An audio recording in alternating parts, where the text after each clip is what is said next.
안녕하세요. 저는 얼마 전 저의 영원한 동반자와 함께 큰 고비고비를 넘기고 당당하게 일어선 대한민국의 한 여성입니다. 여러분, 사람이 너무 큰 충격을 받으면 돌아버린다고 하잖아요. 저는 말로만 듣던 이 광경을 두 눈으로 직접 보게 되었습니다. 그리고 그 돌아버린 인간이 또다시 기사 회생하는 모습까지 본 사연을 적나라하게 한번 이야기해볼까 합니다. 우선 예상하셨을 수 있지만 완전히 돌아버렸다가 다시 기사회생에 돌아온 사람은 저희 남편이에요. 제 남편과는 지인의 소개를 통해서 만났습니다. 일반 회사를 다니는 사람이었는데 성격이 성실하고 온순해서 저랑 잘 맞을 것 같다며 소개를 시켜주더라고요. 만나서 직접 겪어보니 이 사람은 정말로 예상대로 순한 사람이었습니다. 사람이 어찌나 순한지 때로는 답답하다고 느껴질 정도였죠. 사람이 워낙에 온순한 탓에 저랑 싸울 일도 거의 없었지만 어쩌다가 남편도 속상해 다투게 되더라도 항상 저한테 먼저 와서 사과를 하던 사람이었어요. 그게 꼭 제 잘못으로 싸우게 되더라도 말이죠. 무엇보다 애초에 화가 없는 사람이라 그런지 항상 제가 부리는 짜증이나 투정도 잘 받아주곤 했습니다. 그런 남편에게 연애 때부터 의지를 많이 했고 항상 제 편, 내 보호자라는 든든함을 강하게 받았기에 결혼까지 하게 되었어요. 결혼 후에도 남편은 여전히 잘했습니다. 사실 저는 집안일을 그리 잘하는 편은 아니었어요.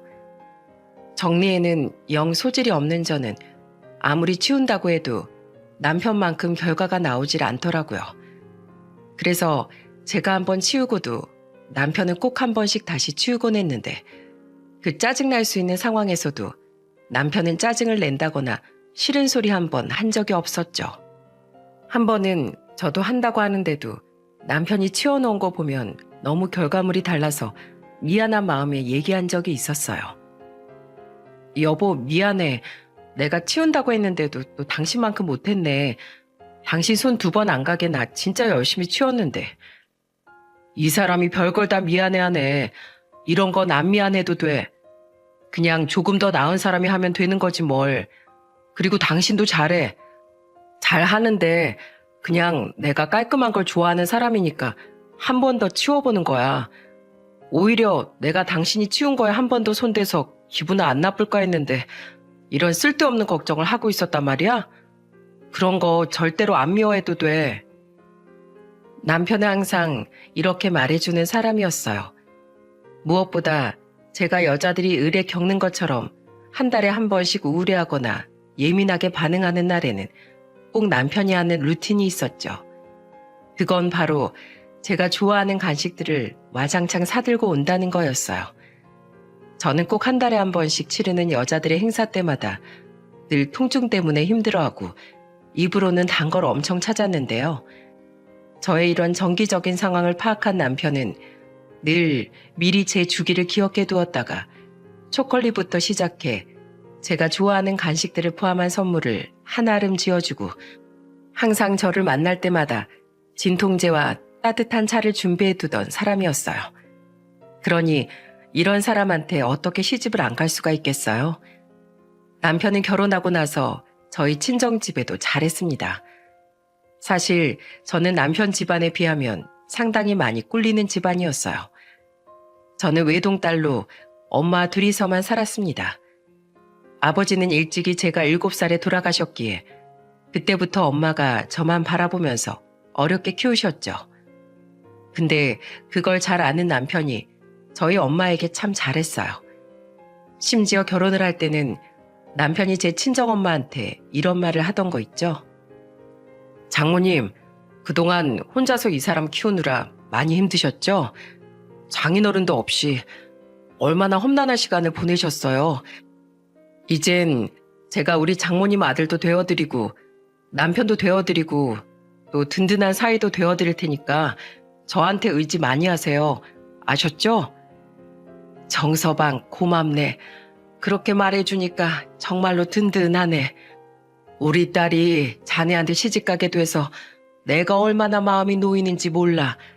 자네가 있어서 드디어 우리의 인생이 꽃을 피우는 것 같아. 자네가 우리 집 복덩이네, 복덩이. 정말요? 제가 여기 복덩인가요? 우와, 그럼 앞으로 장모님 저에게 잘하셔야겠는데요. 저 복덩이니까 그럼 앞으로 시도 때도 없이 장모님 댁에 와서 막 밥도 얻어먹고 잠도 자고 그럽니다. 저 복덩이니까 그 정도는 얼마든지 해도 되죠? 아유, 그럼 그걸 말이라고 하나? 당연히 그래도 되지. 언제든지 와, 언제든. 오늘은 뭐 먹고 싶은가? 우리 사이 씨암탉 좀 잡아줄까? 아니요, 장모님. 저는 돼지고기 좋아합니다. 돼지고기요. 저 삼겹살 사올 테니까 그것 좀 맛있게 구워주세요. 알았네. 얼른 사와. 내가 아주 맛있게 구워줄게. 이렇게 저희 엄마를 웃게 해주는 남편이었습니다. 남편은 정말로 결혼하고 나서 제가 없을 때도 혼자서 저희 친정에 찾아가 밥도 얻어먹고 반찬도 싸우고 그랬었어요. 정말 서스럼 없이 대해주는 남편이었기에 저희 엄마도 남편을 친아들처럼 여기면서 잘 살았죠. 그렇게 잘 지내고 있는 남편에게 너무나 비극적인 일이 일어나고 말았습니다. 그건 바로 시부모님의 갑작스런 사고였죠. 시부모님은 평생 일만 하시다가 아주 오랜만에 남편과 제가 돈을 들여서 관광을 보내드렸어요. 원래는 해외여행을 보내드리고 싶었는데 늙은이 둘이서 해외를 어떻게 다녀오냐며 국내나 보내달라고 하시더군요. 그래서 동해 바다를 쭉 돌 수 있는 패키지가 있길래 그 여행을 보내드렸죠. 그리고 그 여행지에서 시어머니는 영영 돌아오실 수 없었고 시아버지 역시 정상적인 이전의 생활로 돌아갈 수 없게 되었습니다. 왜냐하면 관광 일정 중에 고속버스가 크게 전복이 되면서 그 버스 안에 타고 있던 사람들 모두가 그 자리에서 세상을 떠나거나 큰 중상을 입었거든요. 저희 부부는 아무것도 예상하지 못한 채 시부모님을 여행 보내드리고 뿌듯한 마음으로 시간을 보내고 있었습니다. 그리고 그 행복이 산산조각난 건 불과 몇 시간 뒤였어요.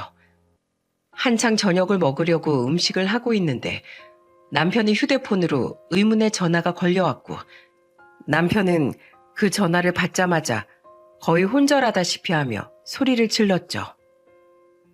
뭐라고요?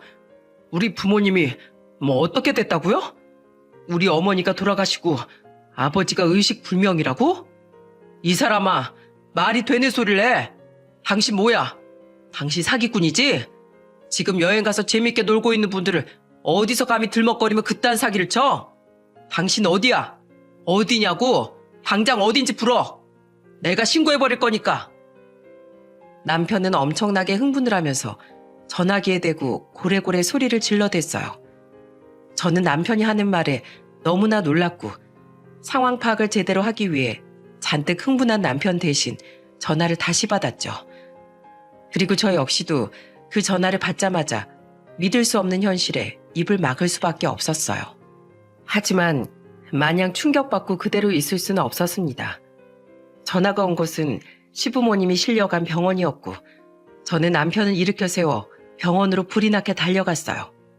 남편은 가는 내내 믿을 수 없다는 말만 반복을 했고 계속해서 현실을 부정하고 있었죠.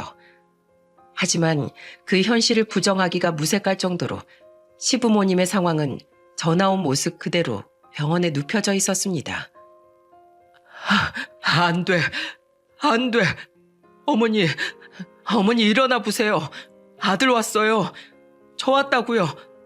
어머니 제발 눈 좀 떠보세요. 왜 여기에서 이러고 계세요? 왜요? 여기에서 이러고 있으면 안 되잖아요. 지금 시간이면 집으로 돌아오고 있어야 하는 거잖아요. 근데 왜 집에 안 오시고 여기 누워 계세요? 왜요? 제발 눈 좀 떠요, 어머니. 나 좀 보라고요. 남편은 병원이 떠나가라 소리를 지르면서 오열을 했습니다.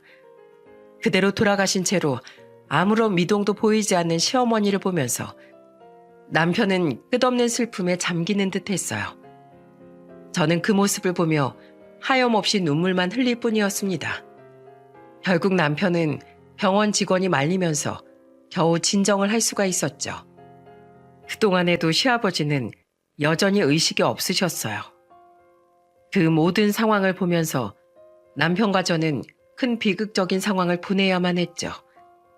뒤늦게 달려온 신우이 역시 이 모든 상황을 믿을 수 없어 했습니다. 저는 왜 남편에게, 시부모님에게, 왜 우리 가족에게 이런 일이 일어났는지 이해할 수가 없었어요. 하지만 이미 벌어진 상황은 다시 돌이켜지지 않았고 끝내 시어머니 장례를 치를 수밖에 없었습니다. 더 안타까운 건 이때 시아버지는 의식에서 여전히 깨어나지 못하고 계셨기에 시어머니의 장례를 같이 치르지도 못했어요. 그로 인해 또 하나의 아픈 시간을 보내야 했죠. 시아버지는 시어머니의 장례가 다 끝난 이후에 일어나셨습니다. 거의 일주일 넘게 의식이 없다 시아버지마저도 이렇게 허무하게 보내야 하는 건가 수 없는 눈물로 지새우고 있던 참이었죠. 그때 기적이 일어났어요. 영영 안 깨어날 것 같던 시아버지가 정말 기적처럼 일어나셨죠. 하지만 그 기쁨을 만끽하기도 전 우리는 시아버지로 인해 엉엉 울어야 했습니다. 종식아, 네 엄마 어디 갔냐? 네 엄마 어디 있어? 말도 안 된다. 이건 말도 안 돼. 나 혼자 살았다고? 나 혼자 살아 돌아왔다는 게 말이 돼? 말도 안 돼 이건. 살아도 네 엄마가 살아야지. 깨어났어도 네 엄마가 깨어났어야지. 왜 내가 산 거야 왜? 마지막 가는 길도 못 보내주고 해용도 제대로 못 해주고 이건 말도 안 된다. 정말로 말도 안 돼. 아버지, 진정하세요. 어머니 잘 가셨어요. 그래도 장례 조용하게 잘 치러드렸어요. 어머니도 이해하실 거예요. 아버지가 일부러 그런 거 아니라는 거 어머니도 다 아시고 이해하실 거라고요. 그러니까 진정하세요, 아버지. 깨어나신 지 얼마 되지도 않았는데 또 쓰러지시면 어쩌려고 흥분하세요. 제발 진정하세요, 아버지. 시아버지는 일어나자마자 오열을 하시며 큰 슬픔에 잠기셨어요. 얼마나 많이 힘들어 하시는지 옆에서 보는 저희가 더 힘들 정도였죠. 하지만 시아버지는 이내 또 다른 고통에 허덕여 했습니다. 왜냐하면 시아버지에게도 그의 직접적인 인생에 큰 비극이 찾아왔고 그건 바로 시아버지가 하반신 마비가 된 채로 일어났기 때문이었어요. 더 이상 스스로 걸을 수 없다는 진단을 받은 시아버지는 거의 세상을 다 잃은 것처럼 또 반응을 보이셨습니다. 왜 나한테 이런 일이 일어난 거야? 왜? 차라리 나도 네 엄마 따라갈 걸. 내 마누라 따라갈 걸. 이렇게 살아선 산 것도 아니다. 산 것도 아니란 말이다. 아들아, 제발 나 좀 그냥 죽여다오. 나 이대로 못 살아. 이대로 내가 어떻게 살아? 아버님, 진정하세요. 제가 아버님 발이 되어드릴게요. 저희가 모실게요, 아버님. 됐다. 내가 다 늙어서 왜 너희들한테 피해를 주고 왜 살아야 하는 거냐 대체. 왜? 괴롭다. 너무 괴로워. 살고 싶지가 않아. 이건 사는 것도 아니야. 이건 죽은 거나 마찬가지라고. 아버지, 왜 이러세요 대체? 아버지만큼이나 저도 힘들어요. 우리도 똑같이 괴롭다고요. 아버지 이렇게 되신 거 우리라고 편하겠어요? 그러니 제발 우릴 봐서라도 제발 좀 진정하세요. 제가 어떻게든 아버지 모십니다. 두 발이 되든 두 팔이 되든 아니면 아버지 몸뚱아리가 되든 제가 다 되어드릴 테니까 제발 아버지 진정하세요. 제발요. 결국 남편은 괴로워하는 시아버지 앞에서 주저앉은 채로 눈물을 흘렸습니다. 시아버지도 그런 남편을 보면서 다시 한번 남편을 부여잡고 한참을 펑펑 우셨죠. 우리 가족 모두에게 다 고통의 시간이었고 견디기 힘든 비극적인 일이었어요. 하지만 정말 다행히도 남편의 큰 노력 끝에 시아버지는 그나마 진정을 하고 일어나신 듯 했습니다. 시아버지는 전보다 웃음도 많이 잃으셨고 여전히 두 다리를 쓰지 못한 채로 생활하시는 것에 대해 많이 힘들어하셨지만 그래도 우리 애들 보면서 웃으셨고 저와 남편을 보면서 억지로라도 웃어주시려고 했었어요. 그러다 보면 시아버지가 언젠가는 예전처럼 밝은 웃음을 되찾을 수 있을 거라고 생각했습니다. 하지만 그건 우리의 너무 큰 바람이자 헛된 희망이었던 것 같습니다. 잘 버티고 계신다고 생각했던 시아버지는 3년 만에 끝내는 우리에게, 아니 제 남편에게 씻을 수 없는 상처를 남기셨거든요.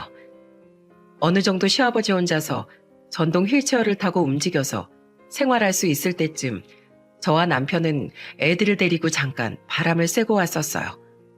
시아버지가 그동안 자기 때문에 너무 고생 많았다면서 반나절 정도는 괜찮으니까 바람을 쐬고 오라고 하시더라고요. 내키진 않았지만 그것마저 안 가면 시아버지 본인이 우리에게 너무 큰 짐덩이가 된 기분이 들 것 같다며 꼭 다녀오라고 하시기에 정말 거의 하루도 안 돼서 아이들과 함께 밖에서 시간을 보내다가 집에 돌아왔어요.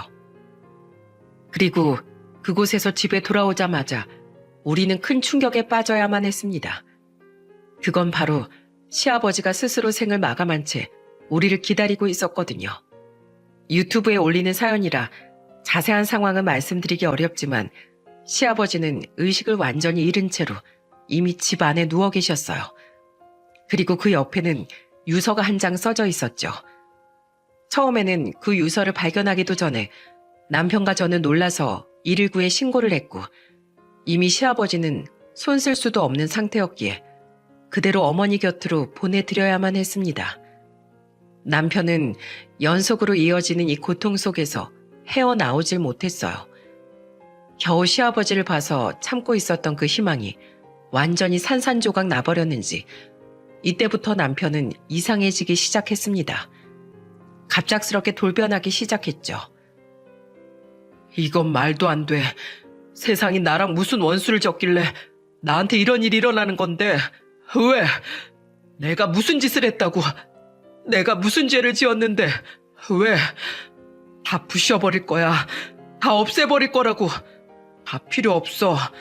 나도 따라갈래. 나도 아버지 따라갈 거야. 여보, 왜 이래? 정신 차려. 애들은, 그럼 우리 애들은 어떡하고? 당신 아버지 잃은 슬픔에 우리 애들도 아빠 없는 애들로 만들 거야? 그럴 거냐고. 당신이야말로 진정해. 아버님이 선택하신 일이야. 우리도 다 어쩔 수 없는 일이었잖아. 그러니까 더 말이 안 되지. 난 가만히 있었을 뿐인데 왜 나를 괴롭게 하냐고. 내가 무슨 잘못을 했다고. 나도 힘들었는데, 나도 괴로웠는데, 내가 얼마나 죽고 싶었는데. 다 싫어. 다 끔찍하다고. 이제 그 누구도 보고 싶지도 않아. 남편은 울면서 뛰쳐나갔고 시아버지의 장례 동안에도 거의 넋이 나간 사람처럼 있을 뿐이었습니다. 남편은 오로지 시아버지가 남겨놓은 유서만 손에 붙잡고 넋이 나간 사람처럼 있을 뿐이었어요. 시아버지의 유서 안에 있는 내용은 우리가 예상한 그대로였습니다. 이렇게 사는 게 너무 힘들고 시어머니의 마지막을 지켜주지 못한 것에 대한 죄책감이 너무 커서 시어머니를 따라가겠다는 거였죠. 그렇게 시아버지는 스스로 시어머니 곁으로 갔지만 남아있는 사람들은 고통 속에 있을 뿐이었습니다. 그리고 남편은 그 고통이 너무 컸는지 내가 알던 사람이 맞나 싶을 정도로 변해가기 시작했죠. 먼저 남편은 매일을 술에 쩔어서 살았어요. 술 없이는 살지 못하는 사람인 것처럼 매일매일을 술에 살았죠. 하지만 그래도 직장 생활은 잘하고 있었기에 저는 남편이 그렇게 하다가 조금 뒤면 돌아오겠지 했습니다. 하지만 그건 저의 너무 큰 착각이었어요. 남편이 매일같이 술을 마시고 집에 늦게 들어오는 데다 집에 들어와서도 또 술을 마시는 게 몇 달 지속이 되었을 때였습니다. 처음에는 그냥 지켜보다가 이러다가는 남편의 건강마저 해칠 것 같아 크게 한번 말린 적이 있었죠. 근데 그때 남편에게서 처음 보는 반응을 보고 저는 충격을 받아야만 했습니다. 여보, 또 술이야?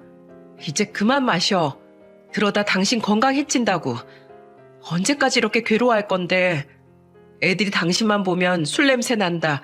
그러고 술 취한 당신 보면서 무섭대. 왜 이러는 거야? 애들 생각해서라도 이제 그만해. 제발. 뭐? 그만해? 야, 너 지금 뚫린 입이라고 함부로 짓거리냐? 뭐? 그만해? 네가 뭔데 그만하라 말아야? 네가 무슨 자격으로? 아, 니네 엄만 살아있다 이거냐? 네 엄만 살아있어서 고작 부모님 돌아가셨다고 이러는 내가 우습지? 어? 뭐라고? 여보, 그런 뜻이 아니잖아. 왜 말을 이상하게 받아들여? 웃기지 마. 맞잖아.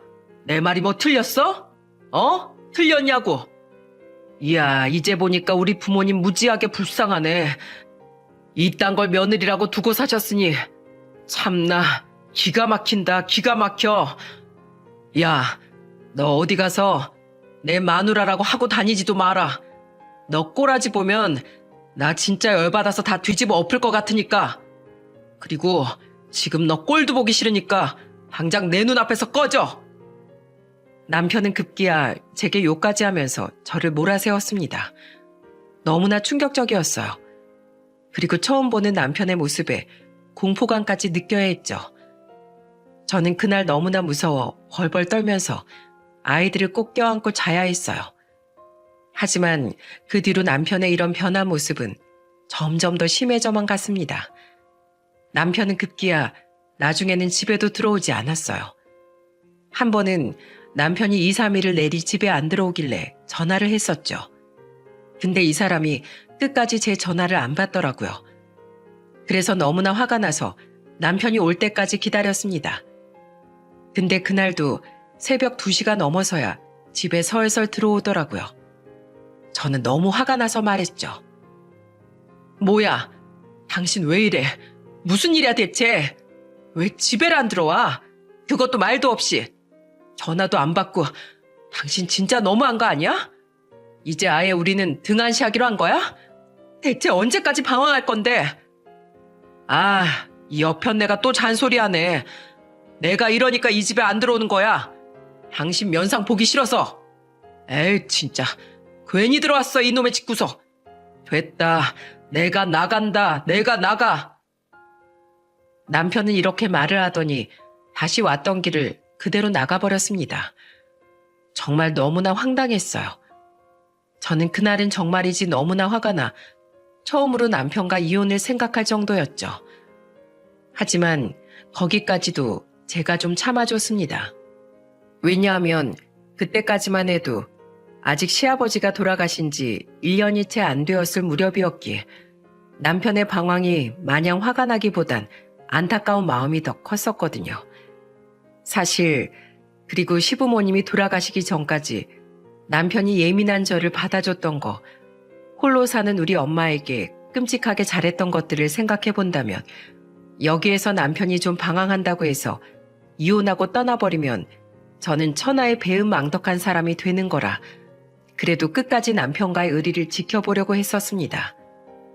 그래서 남편이 어떤 짓을 해도 받아주고 있었던 거였죠. 하지만 잘 참아주다가도 한 번씩 제가 정말 참을 수 없었던 건 남편이 저뿐만 아니라 저희 엄마한테까지도 함부로 한다는 거였어요. 저희 엄마는 남편의 상태를 다 알고 나서 많이 안타까워했어요.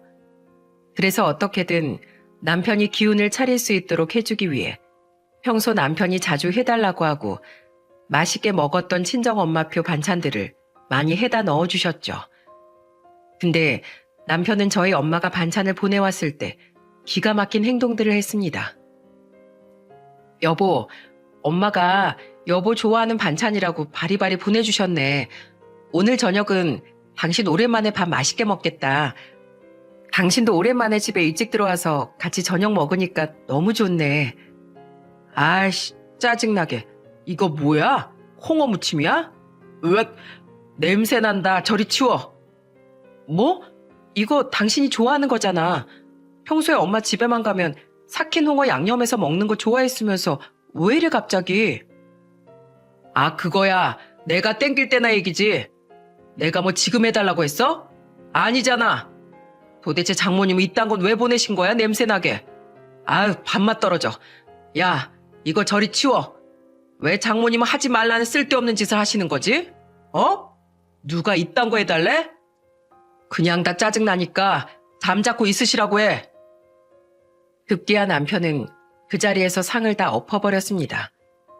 저는 이렇게까지 하는 남편이 이해가 되지 않았죠. 그래서 이건 도저히 받아줄 수가 없어서 남편에게 세게 나가버렸어요. 당신 미쳤어? 네가 어린애야? 어? 당신이 뭐 7살 내기도 아니고 도대체 뭐 때문에 이렇게까지 투정을 부리는 건데? 그만하면 됐잖아. 정도껏 해야지. 당신한테 가족은 시부모님만 가족이고 우린 가족도 아니야? 우리야말로 당신이 지켜야 할 가족이야. 알어? 자식들 보기 부끄럽지도 않니? 나 이거 못 치워. 아니, 안 치워. 오늘은 내가 집 나가서 안 들어올 거니까 당신 이거 다 치우고 애들 다 보고 알아서 해. 어디 내가 당한 거 톡톡히 당신도 당해보라고. 저는 너무도 열이 받아서 그대로 남편과 애들을 두고는 나와버렸습니다.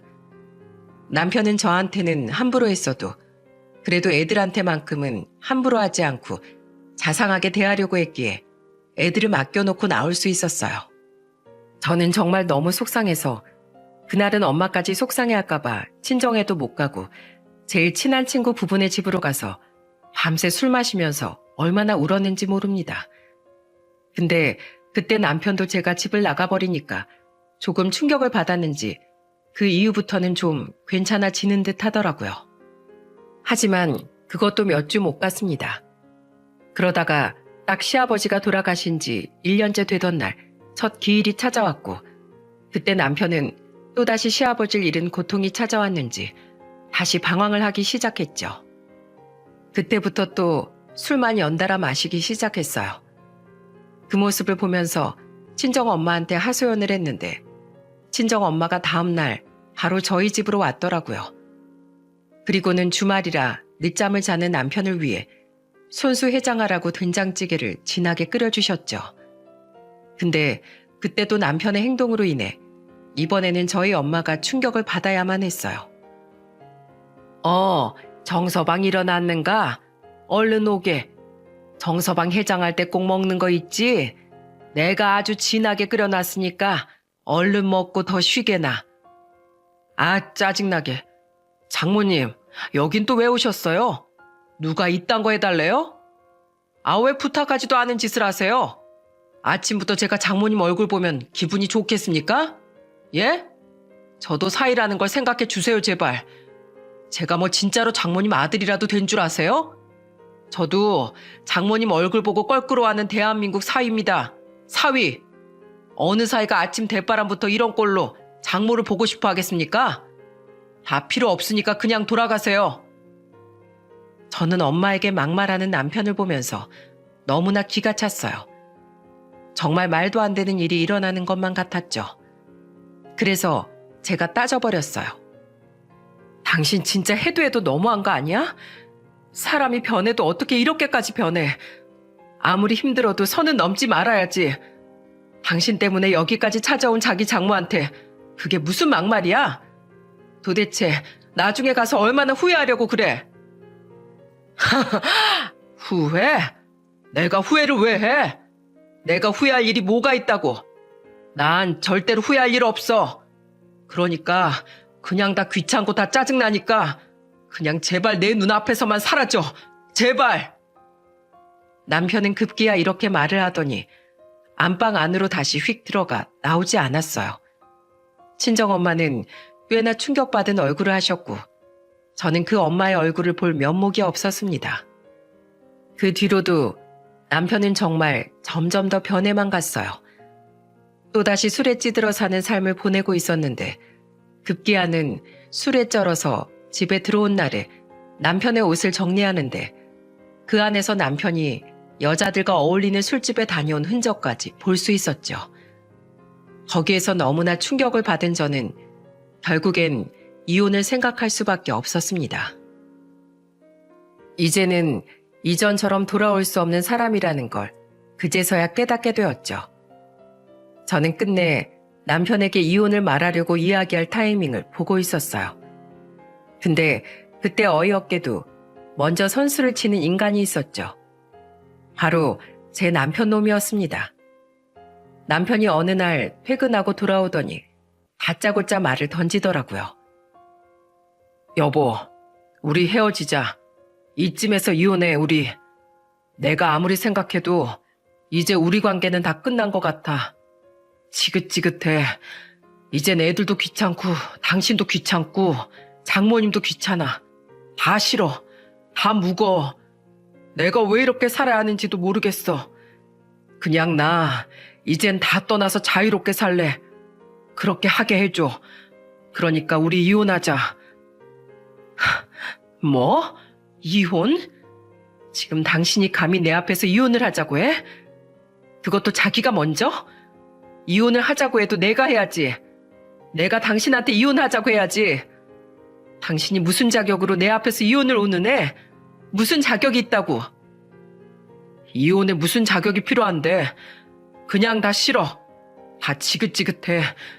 당신 얼굴 보는 것도 이젠 꼴도 보기 싫고 집에 오면 애들 우는 꼴 보는 것도 지겨워. 내가 왜 이렇게 살아야 하는 건데? 왜 이렇게 답답하게 살아야 하는 거냐고. 애초에 그냥 결혼하지 말 걸 그랬어. 이제 보니 당신 아주 질리는 스타일이야. 아주 그냥 딱 질색인 스타일이라고. 조만간 이혼 서류 준비할 테니까 그렇게 알아. 남편은 일방적으로 통보를 해버리고는 그 뒤로는 저와 말도 섞지 않으려고 했습니다. 저는 너무 억울했어요. 정말로 뒤통수를 제대로 얻어맞은 기분이었죠. 그대로 저는 남편과 이혼을 준비하고 있었습니다. 어차피 저도 이혼을 할 생각이라 하루라도 빨리 남편과 이혼을 하기 위해 집도 제 삶도 다 정리하고 있었어요. 근데 그때 생각지도 못한 희소식이 들려왔습니다. 그건 바로 남편이 회사에서 부장으로 승진을 한 거였어요.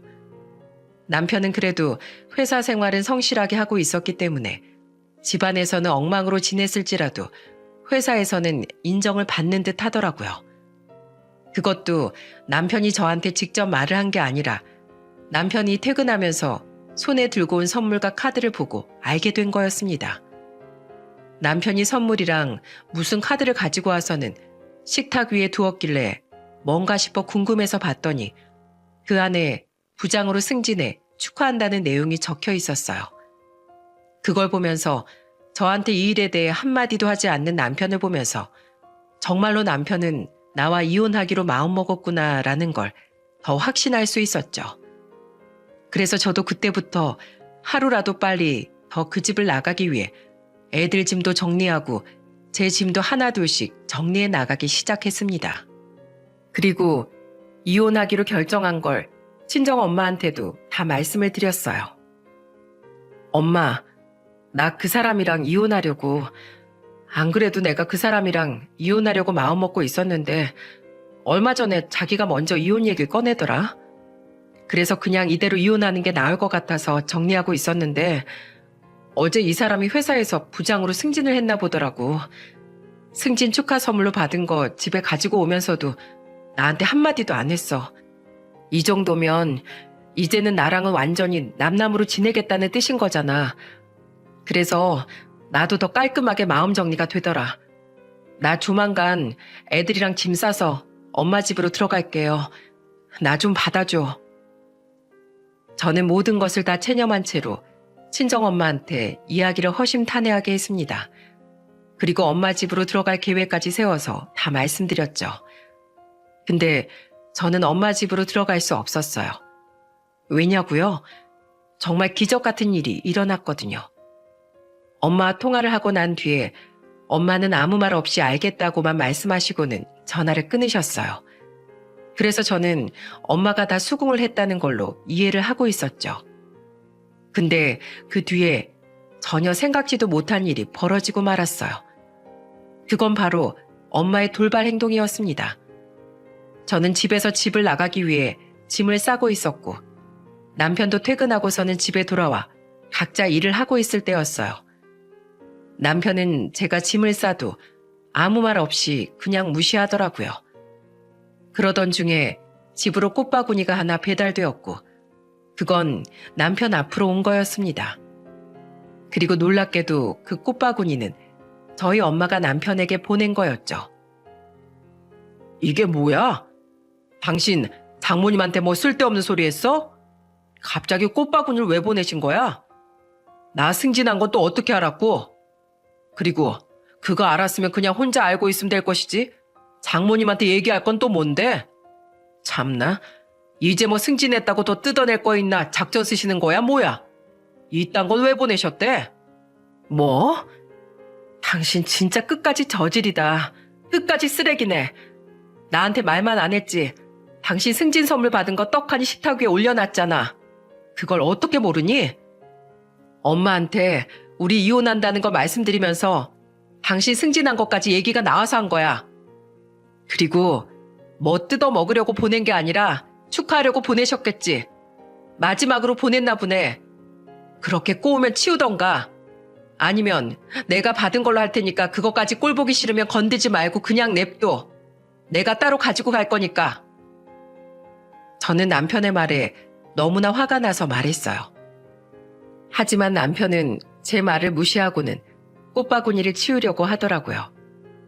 근데 그 안에 뭐가 들어있었는지 한참을 보던 거 있죠? 그것은 다름 아닌 편지였고 저희 엄마가 남편을 향해 쓴 진심이 담긴 편지였어요.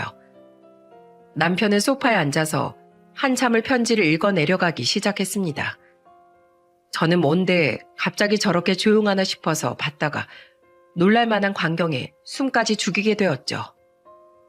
그건 다름 아닌 남편의 눈물이었습니다. 남편은 편지를 읽으면서 갑자기 눈물을 흘리기 시작했어요. 그리고 끝내는 그 편지를 다 읽고 나서는 헐레벌떡 일어나더니 이러는 게 아니겠어요? 여보, 우리 지금 당장 장모님께 가자. 당장 가야겠어.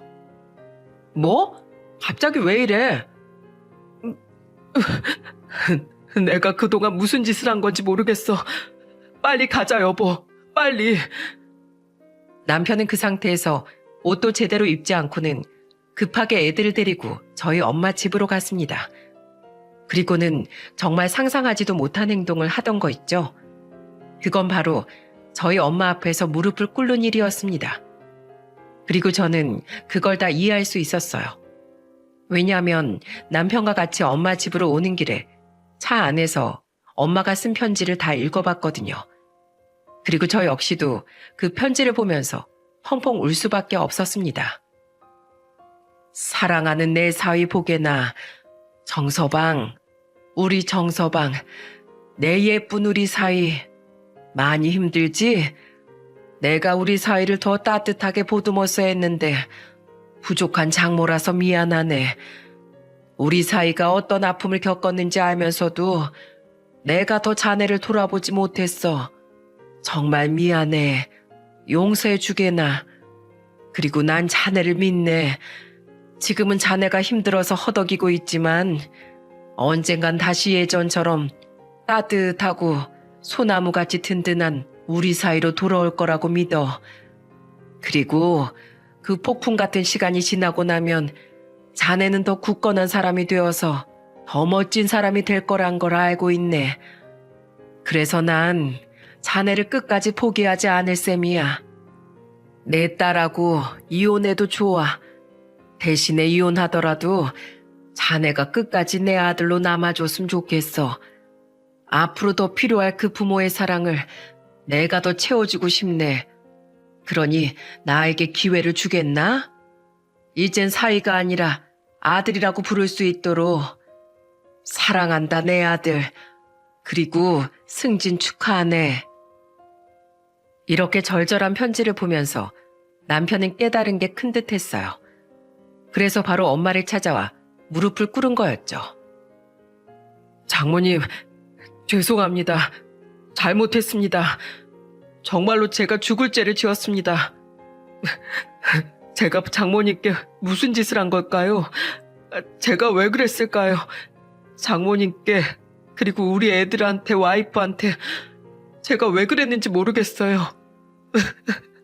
사실 저 너무 힘들었습니다, 장모님. 제가 왜 이렇게 살아야 하는 건지 모르겠더라고요. 다 귀찮았어요. 다 싫었어요. 제가 아무리 용을 써도 다 저를 떠나가는데 왜 내가 이렇게 아둥바둥 살아야 하는지 모르겠더라고요. 그리고 아버지께 죄송했습니다. 끝까지 아버지를 제대로 모셨어야 했는데 그날 그렇게 제가 아버지를 두고 집을 떠나는 게 아니었는데 제 자신이 너무 싫었어요. 그래서 마음을 더 잡을 수가 없었습니다. 그래도 제가 장모님이나 이 사람한테 함부로 하면 안 되는 거였는데 죄송합니다. 죄송합니다, 장모님. 알어. 다 알어. 아니까 내가 그런 거야. 내가 자네 마음을 왜 모르겠나? 나도 내 남편을 먼저 떠나보낸 시간이 있는데 나도 참 후회가 많이 되더구만. 우리 부모님도 살아생전 내가 왜 더 잘 모시지 못했을까? 내 남편한테는 왜 더 잘하지 못했을까? 나도 다 거쳤던 마음들이야. 그래서 다 이해하네. 그러니 그렇게 미안해하지 않아도 되네. 장모님, 감사합니다. 이해해 주셔서 감사해요. 사실 저희 아버지가 저한텐 정말 큰 사람이에요. 정말로 크신 분이었습니다. 산 같은 존재였어요. 세상에서 제가 제일 존경하는 분이었는데 그랬던 분이 한순간에 무너지고 제 곁을 떠나니까 정신을 차릴 수가 없었습니다. 근데 그 방황하는 저를 받아주셔서 감사해요, 장모님. 저를 이해해 주시고 이렇게 끝까지 포기하지 않아 주셔서 감사합니다. 남편은 저희 엄마의 손을 꼭 붙잡고는 엉엉 울면서 말을 했어요. 그리고 그걸 지켜보는 저까지도 덩달아 눈물이 났죠. 물론 저희 친정엄마도 마찬가지였고요. 남편은 그간의 시간을 다 속죄를 하는 듯 펑펑 울어댔습니다. 그리고는 무릎을 꿇은 채로 일어나질 않았어요. 그리고 한참 진정을 하더니 한다는 소리가 너무 황당한 이야기였습니다. 그리고 그것 때문에 우리는 배꼽 빠지게 웃어야 했어요. 장모님, 그래, 이제 다 울었는가? 네, 다 울었습니다. 그리고 저 배고파요. 밥 해주세요. 뭐라고? 자네 지금 이 상황에도 배가 고파? 아이고야, 진짜 우리 사이 다시 돌아왔네. 다시 돌아왔어. 저희는 남편의 어이없는 한마디에 빵 터지고 말았습니다. 하지만 저는 그리 호락호락하게 넘어가 주지 않았죠. 당신, 무슨 소리야? 우리 엄마 밥 이제 지긋지긋하다고 하지 않았어? 그리고 우리 엄마한테만 사과하면 다야? 나한테 왜 안 하는데? 여기에서 제일 큰 피해자는 나라고. 어떻게 우리 엄마한테만 쏙해? 난 편지 안 써줘서 그래? 아니지. 당신은 내가 집에 가서 따로 하려고 했지. 여긴 장모님 앞이잖아. 민망하게 어떻게 그래? 왜 못하는데? 그렇게 엉엉 우는 건 안 민망했고? 참나. 아니면 나랑 이혼할 생각이라서 사과 안 하려고 했던 거 아니야? 여보, 아니야. 진짜 아니야. 나 당신이랑 이혼 안 할 거야. 이혼 못 해. 나 당신 절대로 포기 안 할 거야. 나 이제 다시 돌아가서 당신 남편 할래. 하게 해줘. 나 당신 없으면 안 돼. 이대로 나 이혼하면 또다시 개차반으로 살 거야. 그러니까 나 사람 만들어줘, 여보. 나 버리지 마. 으이구, 진짜. 왜 그렇게 속을 썩여? 왜 이렇게? 우리도 가족이잖아. 내가 말했지. 후회할 일 하지 말라고. 미안해. 내가 너무 무식했어. 나 진짜 후회하고 있어. 내가 왜 그랬는지 모르겠어, 여보. 정말 미안해. 남편은 제 앞에서도 무릎을 꿇고 미안하다고 사과를 했고 저는 여전히 화가 다 안 풀려서 삐진 채로 있었지만 결국에는 화를 풀 수밖에 없었습니다. 왜냐하면 남편에 대한 오해가 다 풀렸거든요. 그날 우리는 식사를 한 후에 밥을 먹으면서 술까지 한 잔씩 마시면서 거의 밤새도록 이야기를 나눴어요. 그리고 그 대화 속에서 그동안 남편은 방황을 하면서 했던 행동들에 대해 하나하나 다 해명을 했죠. 사실 저는 남편이 말도 없이 집에도 들어오지 않았던 거, 여자들이 있는 술집에 갔던 거 모두가 다 저에게는 큰 상처였거든요. 그래서 남편에게 어떻게 된 건지 해명하라고 하니 남편이 그제서야 오해들을 다 풀어주었어요. 남편이 며칠 동안 집에 들어오지 않았던 건 시아버지와 시어머니가 너무 보고 싶어서 두 분을 모신 납골당 근처로 가서 며칠을 숙박하며 매일을 납골당에 찾아갔었다고 하더군요. 그리고 그 여자들이 있던 술집은 승진하기 전에 상사들을 모시는 자리가 있었는데 한 상사가 억지로 거기를 끌려가는 바람에 어쩔 수 없이 딱 한 번 가게 된 거였다고 했죠. 그리고 정말로 거기에서는 딱 술만 접대하고 왔다고 이야기를 했어요. 남편의 성정을 알기에 그 말이 다 사실인 걸 믿을 수 있었습니다. 그 말을 듣고 나니까 제 마음의 상처가 좀 풀리는 것 같더군요. 그래서 그 이후에는 남편과 다시 화해하고서 잘 지내는 중이랍니다. 하지만 여전히 저는 한 번씩 당했던 게 올라오고 괜히 골이 나면 남편을 놀리곤 해요. 저번에는 친정엄마가 집으로 와서 밥을 차려주셨는데 된장찌개를 끓여주더라고요. 근데 그때 제가 물었죠. 뭐야 당신? 이것도 먹기 싫은 거 아니야? 저번에 이거 꼴도 보기 싫다고 했잖아. 그러게. 자네 이제 내 된장찌개 싫은가? 예? 아이, 진짜 장모님까지 왜 그러세요? 절대로 저 안 싫습니다.